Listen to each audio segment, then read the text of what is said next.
This essay example, as well as thousands of others, is available in text format on our website for free and without registration. Simply Google Ivy Panda Free Essays.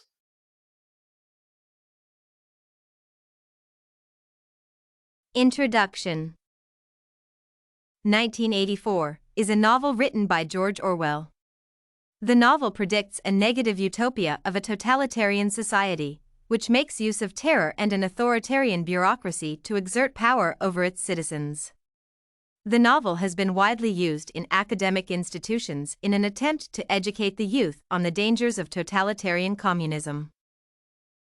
It was used during the Cold War to fight against communism, and this has made Orwell to be commemorated by many people as an opponent of the Red Menace. The question of how Orwell's 1984 illuminates the social realities in today's world has been posed repeatedly. This paper will discuss the aspects of human nature that George Orwell criticizes in his work 1984 compared to today's world. Discussion. The aspects of human nature that George Orwell criticizes in his work 1984 compared to today's world. Orwell in the novel 1984 represents the modern society, be it capitalist or communist. Just like the present world, the nation described in the novel had a police force and an administrative body.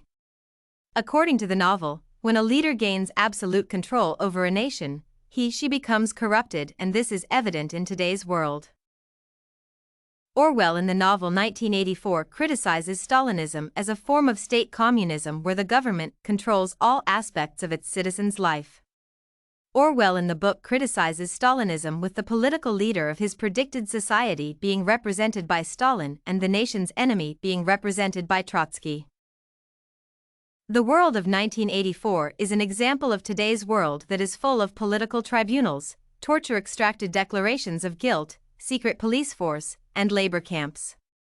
Orwell criticizes this form of government by stating that it leads to a lack of freedom, human rights, and social inequality, which results in a depressing life with no diversity.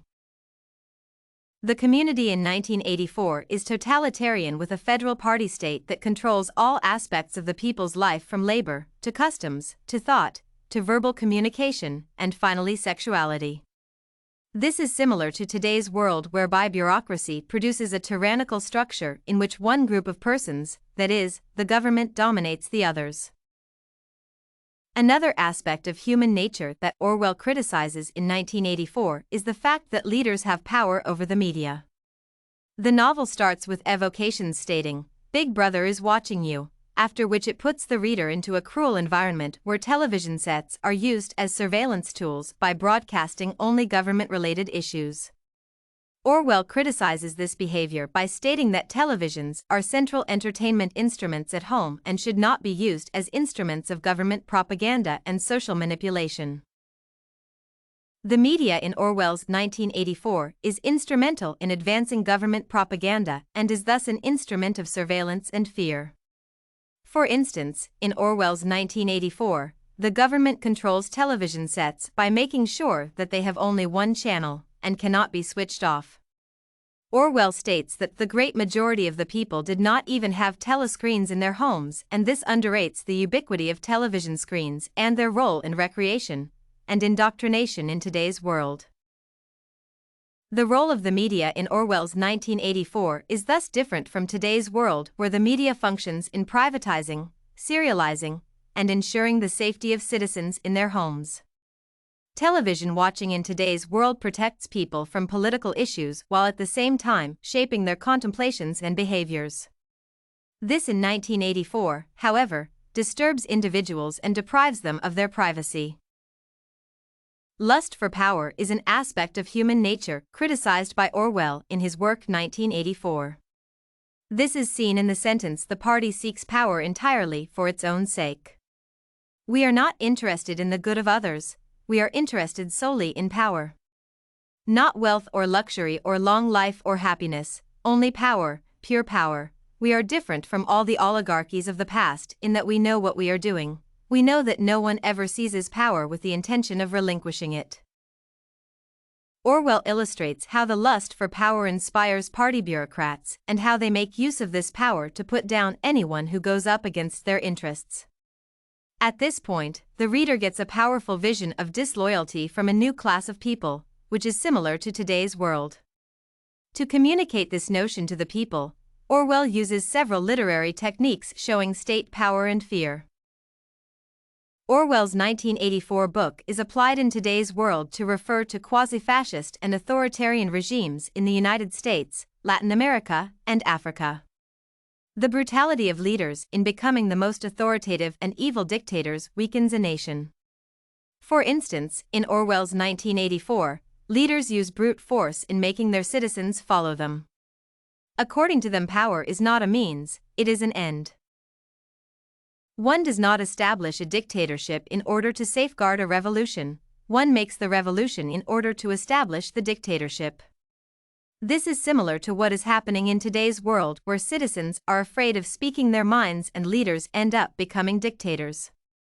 This is also evident in communist states, where the citizens live in fear of their government and therefore cannot make any utterances against the government.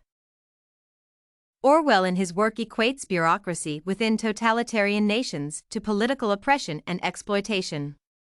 He says that transition to a federal economy is inevitable, though it concentrates power in the hands of the government. According to Orwell, a centralized government means more authority and control by the state bureaucracy, which is evident in today's world. I agree with issues such as Stalinism, lust for power, corrupt leadership, inequality, and dictatorship as brought out in this novel, since they are relevant in today's world. Similar issues in today's society should be reformed. Based on my opinion, the above issues can be reformed in today's society.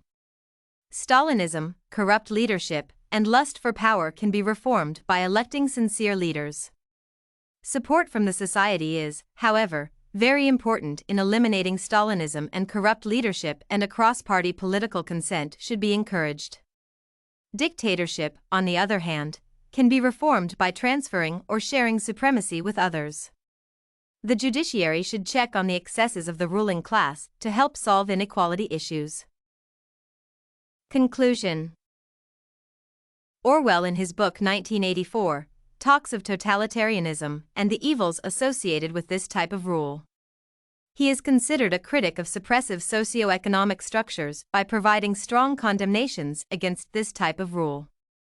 He further gives warnings concerning what might happen if such trends are adopted in the future. If you want to find more works like this research paper on 1984, aspects of human nature that Orwell criticizes compared to today's world, head over to ivpanda.com. It has a collection of free samples with thousands of submissions covering virtually all academic subjects. No registration required to access it.